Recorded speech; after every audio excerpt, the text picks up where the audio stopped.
अस्सलामुअलैकुम। मैं जुलेखा अरफात जुलेखास किचन से। तो चलिए आज हम बनाते हैं बढ़िया सा रमजान स्पेशल यानी कि इफ्तार स्पेशल चिकन चाइनीज कटलेट। ओ हो, बहुत ही मजेदार, घर पर बनता है झटपट आसानी से, लेकिन जो टेस्टी है माशाल्लाह। मैं आपको एक खोलकर दिखाती हूँ, ये देखिए, बिस्मिल्लाहिर्रहमानिर्रहीम।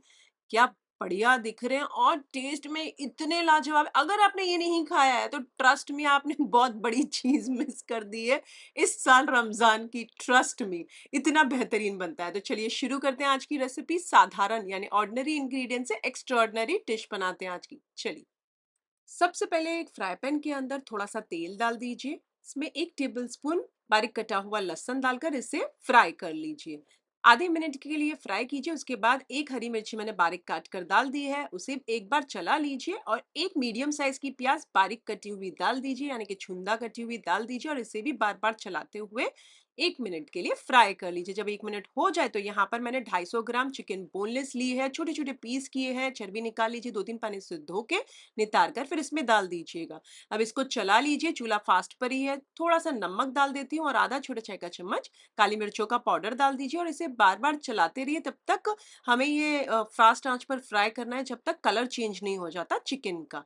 जब कलर चेंज हो जाए चिकन का तो यहाँ पर डाल दीजिए पानी। मैं यहाँ तकरीबन 1 कप पानी डाल देती हूँ और एक उबाल खिला लीजिए। जब एक उबाल आ जाए तो स्लो आंच करके ढक कर इसे तब तक पकने दीजिए जब तक चिकन गल नहीं जाती। चलिए, कुछ देर के बाद आप चेक कर लीजिए, देखिए बढ़िया सी चिकन हो चुकी है। तो अब ये जो आपको स्टॉक मिला है, यानी कि ये जो चिकन का पानी रह गया हमने रखा है, अब इसे इस्तेमाल करेंगे। तो क्या कीजिए, चिकन के पानी को एक प्याले में निकाल कर इसे साइड पर रख दीजिए। हम इसे इस्तेमाल करेंगे। चूल्हा इस समय मैंने बंद कर दिया है। हाँ, अब चिकन बढ़िया सी गल चुकी है। तो यहाँ पर स्पैचुला की मदद से ही इस तरीके से आप तोड़ते जाएंगे ना, श्रेड करते जाइए। बस हमारा ये है कि श्रेड हो जाए। अगर आप चाहें तो इसे थोड़ा ठंडा होने के बाद हाथ से ही श्रेड कर लीजिए, बट आपने देखा मैंने तो स्पैचुला से ही कर लिया। चूल्हा अब मैंने फिर से फास्ट आंच पर चालू कर दिया। ये आधा कप शिमला मिर्च है, आधा कप गाजर है और आधा कप कैबेज है, यानी कि गोभी पत्ता। सारी चीजें बारीक कटी हुई है, तीनों चीजें डाल दीजिए। नमक स्वाद अनुसार डाल दीजिए। मैं यहाँ 1/4 छोटा चाय का चम्मच डाल रही हूँ।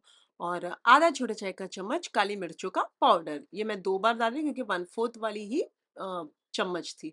अब इसे एक बार चला लीजिए। मैं सॉसेस डाल देती हूँ यहाँ इस समय। अब यहाँ 1 टेबल स्पून सोया सॉस डाल दीजिए। चूल्हा फास्ट पर ही है। 1 tablespoon red chilli sauce, 1 tablespoon टमाटर सॉस, ये भी डाल दीजिए। 1 टेबल स्पून शेजवान चटनी और एक छोटा चाय का चम्मच सिरका विनेगर। अब ये सारी चीजों को बहुत अच्छे से मिक्स कर लीजिए। बस 6-8 सेकंड ही इसे पकाइए। मिक्स बढ़िया सा हो जाए, एक प्लेट में निकाल कर साइड पर रख दीजिए। अब अगर आप ऐसा करना चाहते हैं प्लेट पे निकाल कर रखना मेरी तरह, तो आप वैसा भी कर सकते हैं। या फिर है ना, आप ये जो आपका फ्राई पैन बड़ा है ना, तो उसे थोड़ा सा साइड पर कर लीजिए आपकी सब्जियों को। और आगे का प्रोसीजर आप वहीं से ही शुरू कर सकते हैं। बट मैंने एक प्लेट में निकाल लिया है और यही फ्राई पैन का फिर से मैं इस्तेमाल करूंगी। चलिए, इसे साइड पर रख दीजिए। वही फ्राई पैन के अंदर थोड़ा सा मक्खन डाल दीजिए, 2 टेबल स्पून जितना। थोड़ा सा मेल्ट हो जाए, चूल्हा फास्ट आंच पर चालू कर दीजिए। इसमें डाल दीजिए 3 टेबल स्पून मैदा और इसे मीडियम आंच करके बार बार चलाते हुए थोड़ा भून लीजिए। अब आपको लगे कि थोड़ा सा मक्खन कम है तो आप थोड़ा सा डाल सकते हैं। मैंने थोड़ा सा डाला है, बेशक थोड़ा, अगर मुझे ऐसा लगा है तो मैंने डाल दिया। अब आप इसे मीडियम आंच पर 2-3 मिनट तक बढ़िया सा भून लीजिए। जब 2-3 मिनट हो जाए और भून जाए और कच्चापन हट जाए ये मैदे का, तो जो हमने साइड पर रखा है स्टॉक चिकन का, वो सारा डाल दीजिए इसके अंदर। बार बार चलाते रहिएगा कि गुठलियां ना रहे। मैंने स्लो कर दिया और मुझे थोड़ा सा पानी कम लग रहा है, तो मैंने यहाँ 1/4 कप जितना पानी डाल दिया है। आपको नहीं डालना है तो आप स्किप कर सकते हो। बढ़िया सा इसे बार बार स्पैचुला की मदद से चलाते रहें सो दैट गुठलियां ना फॉर्म हो जाए। क्योंकि क्या है ना, गुठलियां फॉर्म हो जाएगी तो क्रीमी टेक्सचर नहीं आएगा। बढ़िया सा आप देख सकते हैं हो चुका है। और ये पैन छोड़ रहा है हमारा मैदे का ये जो मिक्सचर है। तो इसके अंदर मैं डाल देती हूँ ये जो वेजिटेबल साइड पर रखी है, ये सारी डाल दीजिए। चूल्हा कर दीजिए फास्ट आंच और इसे बार बार चलाते हुए तब तक फ्राई कीजिए जब तक ये सारी चीज कंबाइन नहीं हो जाती और थिक नहीं हो जाता सॉस एकदम, और ये सारी चीज कंबाइन हो जाएगी। और तीसरी बात ये होगी कि ये जो मिक्सचर है ना पैन छोड़ने लगेगा। अच्छा, अब इसी दरमियान में बार बार तो चलाते रहिए। मुझे कुछ कम लगा, यानी कि स्पाइस, तो मैंने यहाँ 1 टेबल स्पून जितना शेजवान चटनी डाली। अब आप आपके ऊपर है, आपको अगर कम लग रहा है तो आप भी डाल दीजिए या स्किप कर दीजिए वो स्टेप। अब आप देख सकते हैं बढ़िया सा पैन छोड़ने लगा है और चूल्हा फास्ट पर है और मैं बार बार चला रही हूँ, तो वेल कंबाइंड भी हो गया और मैदा भी अच्छा है, जो मिक्सचर भी थिकन हो गया है। तो इसे एक उसी समय प्लेट में, वही प्लेट में निकाल लीजिए और इसे ठंडा हो जाने दीजिए कंप्लीटली। आपने देखा थाली भी मैं वही बार बार इस्तेमाल कर रही हूँ और फ्राई पैन भी वही इस्तेमाल कर रही हूँ, सो दैट ज्यादा बर्तन हमारे यूटिलाइज ना हो ना। रूम टेम्परेचर पे आ जाए तो आप थोड़ी देर के लिए फ्रिज में रख दीजिए। मैंने तो आधे घंटे के लिए रख दिया था। अब मैंने बाहर निकाल लिया है। तेल से हाथों को ग्रीस कीजिए, मीडियम पोर्शन लीजिए ये मिक्सचर का, और ये इस तरीके से कटलेट वारते जाएं। तो ये बन गई हमारी चिकन चाइनीज कटलेट। बीच में से चपटा करें और साइड से बढ़िया सा शेप दे दें। ओवल शेप में मैंने बना लिया, आप किसी भी शेप में बना सकते हैं। अच्छा, आप देखिए हमने रूम टेम्परेचर पे आने के बाद फ्रिज में रखा तो कितने मैनेजेबल हो गए ना। नहीं तो क्या होता है उसी समय आप बनाओगे तो मैनेज नहीं कर पाओगे। आपको भी पता है मैदे का मिक्सचर है उसके अंदर, तो मैनेज करना मुश्किल हो जाएगा। चलिए, मैंने सारे बना लिए हैं बढ़िया से, आप देख सकते हैं। बनाने के बाद वापस से आप आधे घंटे के लिए फ्रिज में रख दीजिए। अब देख सकते हैं 250 ग्राम चिकन के अंदर तकरीबन 11 से 12 बन जाती है कटलेट।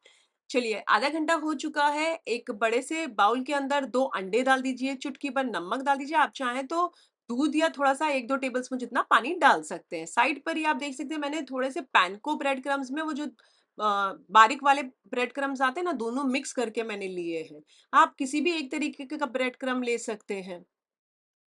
चलिए, आधा घंटा हो चुका है, हमारे जो कटलेट्स है ये बढ़िया से अच्छे से स्टिफ हो चुके हैं। तो अब इसे आप एक-एक करके उसे सबसे पहले तो अंडे में उलट-पलट करते हुए 2-3 बार लौटिए और ये ब्रेड क्रम्ब्स में बहुत अच्छे से चारों ओर से वेल कोट कीजिए। और ये बन गया हमारा एक चाइनीज़ कटलेट। अब आप चाहें तो चम्मच से आप इसमें उलट-पलट करना चाहें अंडे के अंदर तो आप वैसा कर सकते हैं, या फिर मेरी तरह हाथों की मदद से कर लीजिए, टोटली ऑप्शनल है, आपके ऊपर है ये। अच्छा, चलिए मैंने सारे बना लिए हैं माशाल्लाह और ये बन चुके हैं। इसके बाद फिर से आप थोड़ी देर के लिए रहने दीजिए फ्रिज के अंदर, क्योंकि क्या है ना, अब आप ये जो अंडा लगा रहे हैं तो अंडे के अंदर तो आप देख सकते हैं गीला गीलापन रहेगा, तो हमारा वो सेट तो होना चाहिए ना, ये सारी चीज सेट भी होनी चाहिए। तो फिर से आधे घंटे के लिए फ्रिज में रख दीजिए। चलिए, आधा घंटा हो चुका है, आप देख सकते हैं बढ़िया से कटलेट हो चुके हैं। आप देख सकते हैं आलू वगैरह कुछ भी नहीं डाला तब भी कितने मज़ेदार से कटलेट बने हैं। अब हम इन्हें फ्राई करते हैं। तो फ़ास्ट आँच पर थोड़ा-सा तेल गरम करने रख दीजिए। तेल गरम हो जाए तो मीडियम आँच करके बिस्मिल्लाहिर्रहमानिर्रहीम बोलकर थोड़े से हमारी जो चाइनीज़ कटलेट है ये डाल दीजिए। मैंने तकरीबन 6 डाले हैं और बाकी के मैं बाद में शाम को तलूँगी। तो ये मैं साइड पर रख देती हूँ, फ्रिज के अंदर फिर से रख देती हूँ।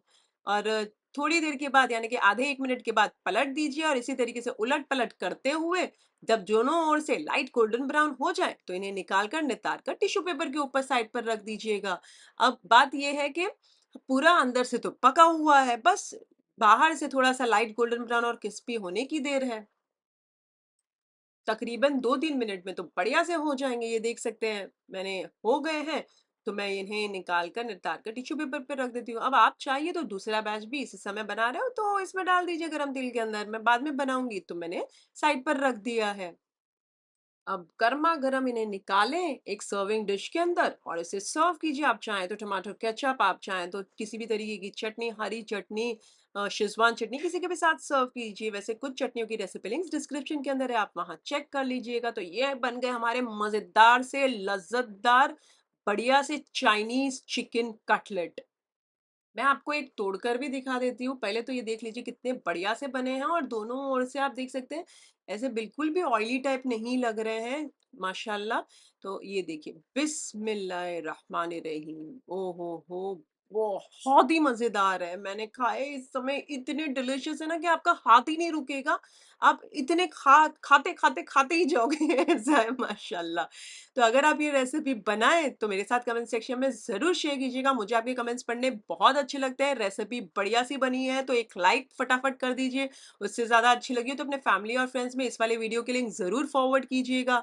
अच्छा, मैंने इसी तरीके से बढ़िया-बढ़िया रमज़ान रिलेटेड रेसिपीज़ मेरे चैनल पर बनाकर अपलोड किया, आप लोग के लिए लिंक्स डिस्क्रिप्शन के अंदर भी है, आप वहाँ चेक भी कर सकते हैं या फिर आप मेरे चैनल पर चले जाइए, मेरे चैनल का नाम है, जैसे आप देख सकते हैं ज़ुलेखास किचन रेसिपीज़, वहाँ आप स्क्रॉल डाउन करेंगे तो बहुत सारी बढ़िया-बढ़िया नॉन-वेज रेसिपीज़ मिलेगी आपको।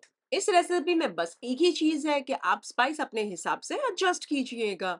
अच्छा, दूसरी बात ये है कि आपका जो चिकन जब आप फ्राई करते हो और पका रहे हो तब पानी सूखता कितना है, वो कभी वक़्त आपका ज़्यादा भी हो सकता है मेरे से या फिर कम भी हो सकता है। अगर ज़्यादा हो जाए तो कोई बात नहीं, आप जो मैदे में डाल रहे हो ना, उसमें जब तक पैन ना छोड़े मैदा, मैदे का या आपका मिक्सचर तब तक उसे पकने दीजिए और अगर आपका कम हो जाता है मेरी तरह तो आप थोड़ा-सा पानी डाल दीजिए। है ना सिंपल सी बात।